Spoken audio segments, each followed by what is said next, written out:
Hello, you wonderful people, and welcome to another episode of Untitled Reviews. This being a show where I talk about TV shows that are dramas. For today's episode, I'm going to talk about the latest episode of The Republic of Sarah. A lot of interesting things went down in this episode, so let's break it down. Well, obviously, we're immediately kind of picking up in the aftermath of last episode with Sarah getting arrested, put in federal prison, in fact.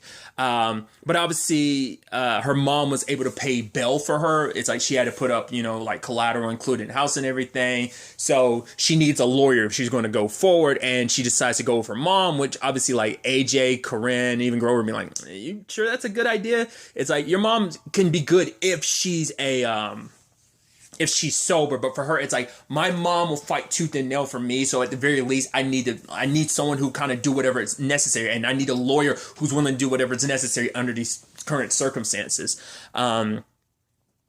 It is interesting that, like, obviously, like, she kind of has her counsel, Grover, AJ, and Corinne. Like, she's kind of got her best buds on this. And I think, respect... I mean, it also makes sense, like, having AJ, like I said, it seems like she might be, like, the sheriff in town. So, like, having her in particular, like, these are, like, I guess, maybe they kind of represent different pillars in the community as well as herself to a certain extent. So, I mean, granted, we don't know how that, like, potential board is going to be built out over the course of the season. But, I'm kind of bummed we don't get to see the court, like, aspect of it. I think that would have been really interesting because that could definitely be an episode all in its own, but I guess they decided, let's not, like, turn this into that. Like, maybe they didn't want to kind of turn too much into a courtroom drama, especially in the second episode. So maybe that's what it is. But, or maybe they had plans to, but maybe they cut it. But I would have really have loved to see that in court, but maybe the argument is like, well, a lot of the points that were going to be made for Greylock were already made before that, Sarah and them found that loophole about it technically not belonging to Canada or the US. So it is kind of already like unowned land to a certain extent. So doesn't even technically obviously belong to New Hampshire and everything. But we kind of just skip over that. So basically at the end of it, it's like another long, like, because like, oh, that happened a month ago. Oh, and now it's been 2 months in court. And obviously the judge found her to not be, Sarah is not guilty. So also we learned that like her crime could have technically weighed 20 years in prison. It's like, geez, that's a steep one, but obviously she had the people in her life sticking by her being like, no, we got your back, especially Grover being there for her. Because it's like, right, you're doing the right thing. You're trying to protect our town, but the moment she's, out front, and then like the governor of New Hampshire is just kind of like, yeah, I support my, and that's what Sarah did. She's looking out for her constituents, live free or die, like, or something of that nature. And then Sarah's looking at her almost like, wait, why'd you say such a grim thing? The moment that happened, even I was like, it sounded like the governor was throwing mad shade your way. Turns out she sure was. Because obviously Sarah's already stressing out because it's like, okay, so I need to lead this town and everything, but I don't know what I'm doing. Like, who's to say I'm the right person for the job? But Grover's like, no, you are the right person. Like, if you, like, the fact is you were willing to step up the way you did to look after our town shows that you are the right person for a job. And in that moment, they're about to have their moment. And then it's like, oh, the lights go out. It's like, oh, the governor pulled the plug. It's like, cool. Because that's super cool. That's awesome.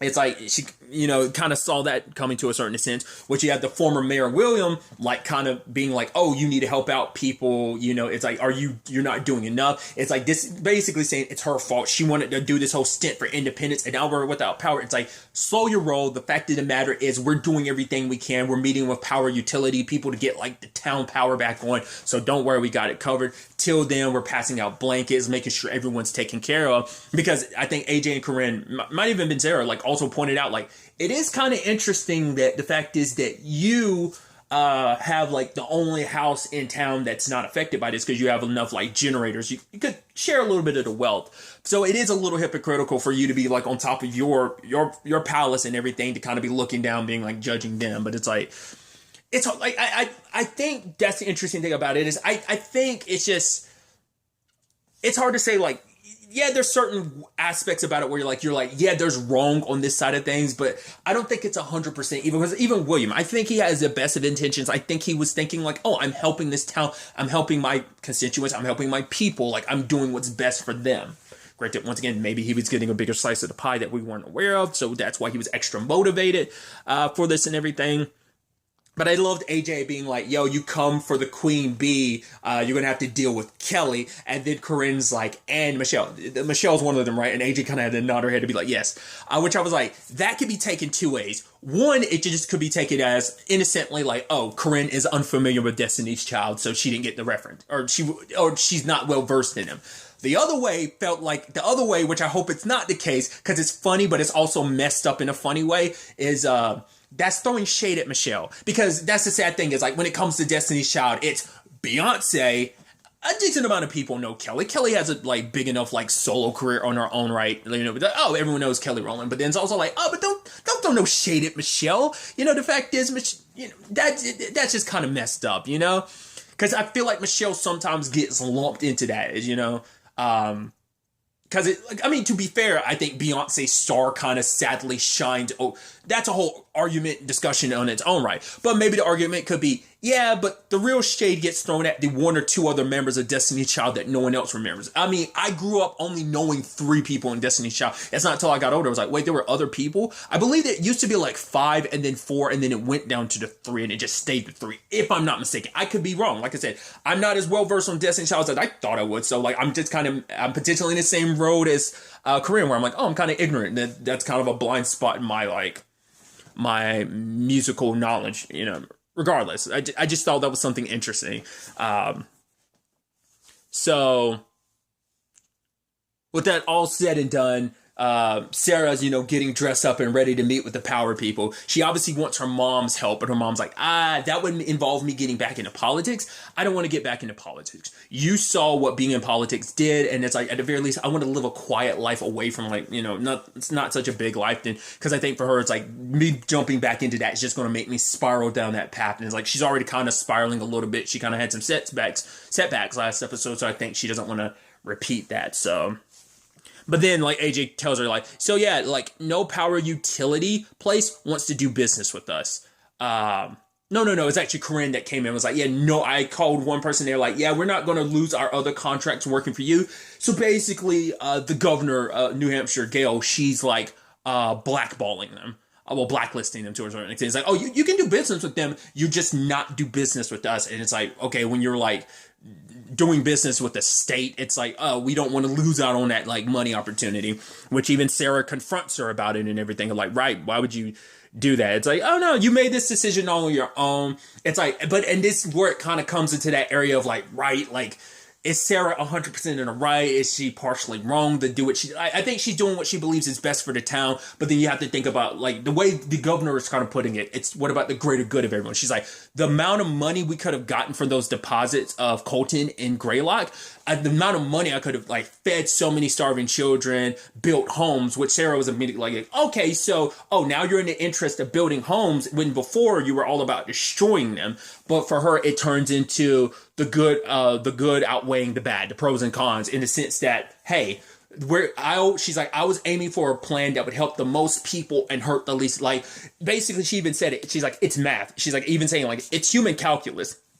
And the sad thing is, life can be that sometimes. Like, oh, like, what's the goods outweigh the bad, you know? And it's like, we'd be helping way more people, and we're mitigating it, make it so that not as many people get hurt, but people are still getting hurt. Like, that, sadly, that's the way the world works. There's always give and take. There's no, like, perfect solution where everyone's going to be happy. There's never going to be a situation where everyone's going to be happy. Because the argument could be, there's always going to be somebody getting screwed over in some shape or form, you know? I mean, that's an argument that can even be made in superhero stuff. It's like, no, we won't compromise. We won't sacrifice one for the many. I mean, which that technically happens on many. I guess, like, because that was kind of set up in Infinity War, but Endgame kind of goes against that, because it's like, right, sacrifices have to be made. But at the end of the day, it's these people making those choices to make those, you know, so I think that could be an argument in its own right. I just think it's kind of an interesting situation that, you know, Sarah's been put in. So it's like, well, what do we do?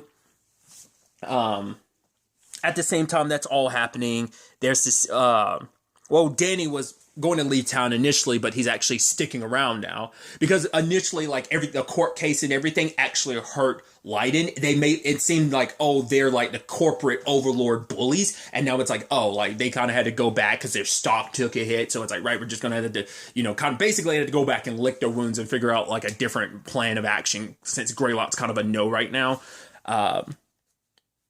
but they're also in a position where they need help. So, because initially Sarah's trying to do everything she can to like mitigate this whole thing because at first it's like, okay, there's a guy who's all about sovereignty in like Canada and believes in like, I believe, was it Quebec having its own sovereignty, even to the point like he only speaks French there, or I think at least like people about that only speak French. So luckily Bella speaks French and she ends up being the translator, and he's willing to help them and everything, but it's going to be a heavy price. And it's like, he's like, because we are kindred spirits, because we are all about the fight and everything, kind of sticking it to the man type of thing, because of that, I'm giving you a sixth of the normal price. So, because he was saying like normally it'd be like it's like 6 times what we pay. I'm cutting you a deal, but it's still a lot of money. It's like, so where do we get the money? There's no like fundraising or anything. It's like, well, Greylock, Bella has suggested Greylock. It's like selling off some land and stuff like that. It's like, no, I don't want to. But then it's like, she gets the idea of like, right. She strikes a deal with Danny. It's like, okay, you can work on these 2 mines that are on the outskirts of town. This way, no one's house gets built, taken over. But the thing is, because initially Danny's like, oh, we actually don't need Greylock anymore. But she's like, no, in actuality, you do. Because Sarah thought it through. It's like, you need, this will help your public image. You even said it yourself. Your stocks took a hit. So the fact is, helping us, proving yourselves not to be the evil, that you're doing this ethically. You're not trying to destroy people's homes, that you are trying to do what's right, and in a very ethical way, that that showcases like, okay, you're not the soulless worms that you are. And he's like, oh, so you think we're not soulless. Well, he was trying to say like, oh, you think we're soulless worms? And she's like, no, I don't think you're soulless worms. I know you are. And who better to do some digging than some soulless worms? So she was kind of strike a deal and then like make sure that like, because Greylock was automatically looking at this as an opportunity to be like, oh, hey, you need money? It's like, hey, oh, that whole independence thing didn't work out the way you thought it would, but we're here to kind of give you money and stuff like that. That everything's going to be copacetic. Because granted, because Sarah kind of worked out a deal, like if they had their way, they would have came sliding into like Greylock's DMs and would have kind of been able to dictate everything again. And the deal that was already bad enough before probably would have been worse, because they probably would have been able to dictate even more, because like, right, you don't have a leg to stand on.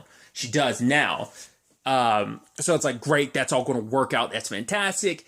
Except we enter a snafu where it turns out, oh, well, Leiden will only take this deal if we're able to like go to these 2 particular houses. We have to mine here. We have to open up a 3rd mine. These 2 people that live here have to move, which Sarah's like, no, like that's the whole point of me giving you these 2 other mines. It's like, yeah, but they won't, it's not worth it. Those 2 mines combined aren't worth nearly as much as what's going to be in this 3rd mine. So she, and she had talked to the governor, like when she talked to the governor earlier in the episode, it's about like, sacrifices, as you want to be a leader and stuff like that. You got to play hardball sometimes.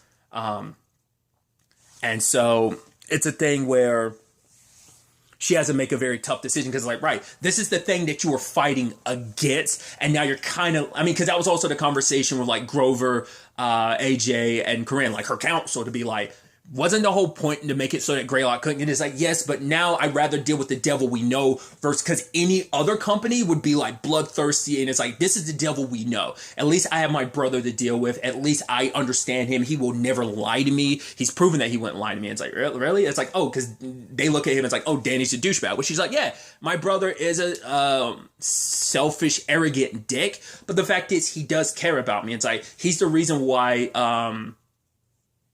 Leiden back down. It's like, no, your mom did by coming out. It's like, but my mom only came out because my brother threatened her over me. Like, he came to my defense, trying to defend me. So, and they're looking like, oh. And she's like, yeah, I didn't tell you about my brother because I don't want you to skew the way you look at him. He's still the douchebag that he is. But I want you to see that at least knowing that he's in town. Yeah, it might be kind of a rough thing for some of us. Obviously, she's looking at Corinne when she said that. But at the very least, we'll kind of have some leg to stand on, like kind of, at least we'll have that middle ground. Because if with any other company, we can at least talk to Danny to some reasonable extent. Like, he isn't full blown corporate. We can at least like kind of sway his better nature to a certain extent. But any other company, we don't know that we necessarily would have that benefit, that at least some leg to stand on. So that's why they initially were like, all right, going along with the deal of the two mines. But now it's like, right now, you're going to have to like force some people out of their homes, even though you fought so hard to make sure none of this happened to anyone in the town. But what makes it suck is one of those homes is Grover, the very home he built with his now deceased wife, which he even said, he is like, my wife who died, ovarian cancer took her away from me 1 year, 10 months, was it like a few weeks and 6 days ago, So it's not, I figured as much because it was because she died in 2019. So regardless, whether it is 2020 or 2021, I think it was technically mean that this is 2021 in this continuity of the show. So it's like, it still was a fresh in the wound regardless. And finding out it was ovarian cancer, it doesn't make it any better. I feel like it probably makes it worse because it's just because cancer is just one of those things you have to watch someone wither away that, it's just no matter what you do, it's just one of those things of whether, with modern medicine, it can extend a life, I mean, she probably had more time than she probably would have. I don't know, and it's I don't know, not trying to say an accident would have been better, but it's just there's no winning in that situation, it's just kind of the sad, messed up luck of the draw of life, which is kind of sad that life gets chalked up to that sometimes, just the cards you draw, the cards you're dealt. But, Sarah doesn't want to do this. They don't talk about the other homeowner. I'm assuming it has to be someone that was either fine with making a sacrifice because right, they are going to get paid to move and everything, but that's beside the point because it's right, that home has sentimental value. It's for him, it's especially when she explains it later on to Grover. Grover's I already had her taken away from me, and the last piece of her, he's because the welcome sign that I built that house from is from this tree over here in this particular place, this area. It's that's where this is where we had our first kiss. So there's so much sentimental value built in that place. And it's right, not only was she taken away from me, now the home we built, our home, is being taken from us, and it especially has to hurt because technically the person kind of taking it from you is your best friend. And it's complicated because obviously if things hadn't been interrupted early in the episode, you would have potentially crossed that line of being more than that. But so it's just a complicated mess. And obviously Sarah, she had tried to talk to him. It's if I could have found any other way, I would have. And he's but it's no, I'm not going to sell. It's because of domain or whatever. It's they would have been able to do it regardless without his permission. But she wanted his permission to do it. But it's and she ends up having to make the deal with Danny. And so she goes to try and talk to him, and he's I get it. You are a good leader and you're trying to be a good friend, but you can't be both at the same time. The fact is, I understand why you're doing this. It's for the betterment of Greylock, but at the end of the day, I don't have to like it, and I don't like it, so she's trying to do whatever she can, but it's there's nothing she can do in this case. It sucks when when one of the people you care about most in the world kind of hates you at the moment. It's heavy is the head that wears a crown. It's just, if it's not one thing, it's another. It's just another and another and another. It's just one thing after next. the dominoes just keep falling. This is on a more personal level, but it is still the thing of this is why but it's this is better than Greylock having the free reign of it, because AJ tried to make her feel better. It's okay, you're moping, I get it, but at the end of the day, you doing what you're doing, because even Corinne tried to make her feel better. It's you might be having to destroy these two homes, but the fact is you saved so many others, because by getting Greylock in this position, if they had free reign of the town, they would have done a lot more. There would have been a lot of people displaced. But a lot of people would have lost their homes. But it's still that thing of, as the governor said, human calculus. So it hits harder because it's someone she knows. But it's right. It's almost like that. You have to almost a bit. It's an effed up comparison. It's not a 1-for-1, but you have to have the same mentality. I always got to bring it back to superheroes. You kind of have to have a Thanos mentality about it. This snap, it's meant to be a luck of the draw. 50%. I don't select who it is. It's supposed to be 50% at random. It could be anybody, because he's for him, it's that's only fair. It shouldn't be because you're from this background, you should be okay. Or because you're from that background, you should be. It's no, everyone's got a 50-50 shot at it. It could be you or it could be someone you know. Obviously, some people got it rougher in that regard. But there's an interesting comparison I feel like you could make in between. But like I said, you have to have that leadership mentality of, right, what's benefiting the most and hurting the few. Yeah, these 2 homes have to be destroyed, but everyone else's homes get to stay intact, and we get the power to the town, and the money from the Colton will also supply them with everything that they need, as well. So, so yeah, that's kind of the sad downside to this whole thing. But, AJ, once again, it's like, right, you had to make a sacrifice. You had to do what was kind of best. So you are a leader, and this is kind of what kind of comes with it. So get up and kind of do your leadership thing. She ends up, making a video. It's like, right, you're seeing this, the power's back on. But, so I had to make a deal with Greylock. And the fact is, there are 2 people who are going to lose their homes because of this whole thing. But for her, it's like, we have to acknowledge, she's like, no, if you have any concerns, come, like, I am here, like, I am not perfect. I'm trying my best, but I will fail. And I need you there to kind of correct me. I need to be able to take the opportunity to correct when I fail. The fact is, we cannot, never forget the sacrifices that are made just to kind of keep this ship running, And so for her announcement and everything, and the governor's watching it, and she's just kind of bummed, because the point was to push him into a point of submission where it's like, right, you want to go down this independent route. She didn't think they'd kind of worm their way around this, because of Colton, that whole thing, New Hampshire doesn't get a cut of that deal. That's just between Lighton and Greylock. So for her, she got in petty mode, because it's like, no. And that's also the thing too. Who's to say the governor really would have taken the money where she would have? Maybe she's an honorable person. We don't know her, but it's like, states don't always put the money necessarily where they should put it. That doesn't just apply on states. That applies on a country level as well. That's kind of a known issue. I'm not, it's a conversation, I think. Am I the person to have that conversation? No. You do hear about just how the money gets divided. Sure, but I'm not smart enough. I just on a personal level, I'm like, okay, I think money should be allocated differently. I'm not trying to, maybe I'm pushing a certain narrative by saying that, but I think it is a conversation both within the confines of the show, but also the confines of the real world as well. But it's like, yeah, how can you 100% sure that the governor would have actually, like I said, allocated the money like she said she would, your constituents and everything, you have to listen to them. And I'm sure probably listen more to the constituents that push for a lot of stuff, have enough money to kind of get certain bills and stuff lobbied on a state level and stuff so that could be an argument in its own right. But the fact is, the governor was drinking and she didn't seem too happy about it. And we kind of find out more about that as basically she's setting up borders around the town. It's like, now basically because you are your own country, now international borders have to be put up, and that basically you have to go through the US and Canada about, setting up these international borders. So you can't even leave town to go get supplies or hospitals, which is super effed up.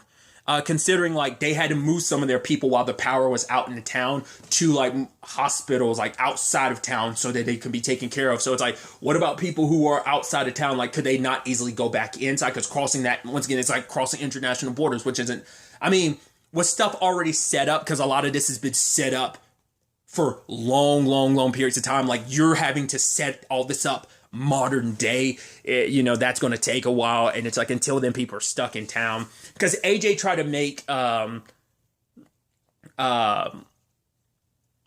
Sarah feel better by being actually the Mayor Williams, he actually tried to take back the town, and Sarah jokes about with a tank. It's no, with a petition, not nearly as many people signed up for that, which is interesting because remember what the deal was beforehand. It's 1,000 or so people were all about not taking Lighton's deal. 700 were willing not to. But the fact is that the way AJ was painting it, it doesn't seem like he got nearly all of that 700. It seemed like he probably only got a fraction of it, just based on that conversation. Could have easily just been, but for her, it was just a proof of like, right, people support you, people want you, no one wants, because people know that they know that how far you're willing to go to fight for this town, you know, so that's what makes you the leader you need to be. This town needs you to be. But yeah, like I said, it's just the governor throwing mad shade. She's been throwing shade all episode. It's like, rather than coming to like a compromise with all of this, like I said, because she's getting cut out of that Leiden deal, it's like they're getting the money to self-sustain themselves. And like, you know, it's like, right, you can benefit from it, but we're not. So like, it you know, it's like she's strong-arming him by like, you know, they're setting it up with like, I wonder would Canada have gotten any of that as well, like why they're kind of all about it. But I guess it's also like, from a legal standpoint, they have the right to do that considering Greylock is its own country now and everything, but still it's like, oh, that's a sucky situation. So you know, eventually it is going to be a thing where like, yeah, a lot of people support her, but eventually I think you're going to see a lot of people be like, no. I mean, obviously we have William being like the most focused on person of like, right, he doesn't agree with what she's doing. He frowns upon it the most, but I'm sure there are still people in town who don't agree with it, and this is just going to complicate it and make people resent her and the whole Greylock thing a little bit more. So there's that. But there's some other angles in this episode I didn't really touch on. First and foremost, obviously Bella and Tyler have been dating for like these 2 months, so they're in a good place and everything. She's kind of sneaking off to see him, and then Maya's like kind of like, yeah, sure, go back. You know, yeah, I'm not working here because I want to, but my dad was kind of like, yeah, I have to work here if I'm going to live underneath his roof. And she's like, oh, that, you know, that kind of sucks. It's like, well, yeah, not all of us was born with silver spoons in our mouth like you are. Some of us are plastic. And, you know, she's home and everything, and her dad's like, I don't want you over there. And it's like, why? Like, doing what Sarah's doing is historic, it's awesome, it's something special, but her dad is like, no, like, I don't want you mixed up in something like that. Like, and she's like, me being a part of that will actually be good on my applications to like colleges. He's like, yeah, not the colleges we want. It's like, you want. Right. It's not even my decision. So I think it's kind of dictating, like, right, her dad kind of runs a lot of aspects of her life. I mean, you could make the argument it's like a rebellious teen, but also I think it is coming from a place of, like, that's the thing. Like, I don't think anyone's like, I mean, yes, you could, you know, be, I mean, I'm sure people would be like anti-corporation, which I can understand that sentiment of just like, you know, when corporations getting too powerful and corporations can be a little soulless and just do it for the money, for the moolah. So you can, you know, they can be seen as like the only like true evil, but other people are complicated. Companies, I think you can kind of lean one way, good or bad. A lot of people will lean most corporation, especially big time corporations, such as Lyda in this case, are bad. Soul sucking leeches type of situations. But, you know, people like William, like, I think he does want what's best for town, and he wants what's best for his daughter. It's like, the fact is, I just want to, you know, as your father, it's just my job to protect you, you know? Also, we find out, like, her mom is her stepmom, so I'm curious to see what will end up happening with that, because last episode at least showcased, like, oh, it seems like her and AJ are having an affair. What that necessarily entails, like, how that's going to affect things going forward, who knows? But obviously, he doesn't want her mix up in all of that stuff related to everything that's going on. So, but she ends up talking to Maya, because I obviously, like, oh, there's like a school trip or whatever to like Canada, and she's all about it. But like Maya's like, I'm not gonna go. Like, oh, like fries mush, and she was talking about fries mush. I was like, what's fry mush? It's like, oh, poutine. Okay.